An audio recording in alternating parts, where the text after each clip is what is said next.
ప్రేక్షకులందరికీ నమస్కారం అండి. ఈరోజు మనం ఈశాన్య ఖండం అంటే ఏంటి అంటే వాస్తులో ఈశాన్య ఖండం అనే మాట మీరు ఈరోజు వరకు విని ఉండకపోవచ్చు. సో ఈశాన్య ఖండం అంటే ఇక్కడ గుర్తుపెట్టుకోండి, మన మొత్తం స్థలంలో దిక్కులు చూడండి, తూర్పు, దక్షిణం, పడమర, ఉత్తరం, ఈస్ట్, సౌత్, వెస్ట్, నార్త్. ఎప్పుడైతే మనం ఉత్తర మొత్తం వెడల్పు, తూర్పు వెడల్పులో ఒక్కొక్క పార్ట్ మనం తీసుకొని ఇక్కడ ఖాళీ వదలాలి.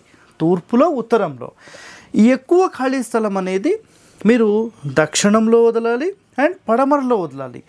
ఇలా వదిలి ఇల్లు కడితే ఇది అన్నిటికంటే ఒక టాప్ మోస్ట్ ఇల్లు అనవచ్చు. కానీ ఈ కాలంలో ఇలాంటి నిర్మాణాలు ఎవరు చేయడం లేదు. కానీ శాస్త్రంలో చెప్పింది అన్నిటికంటే ఉత్తమమైనది ఇది. దక్షిణం ఫేసింగ్కి, పడమర ఫేసింగ్కి ఇది నంబర్ 1. ఓకే, ఇలాంటి విషయాలు తెలుసుకోండి. Thank you.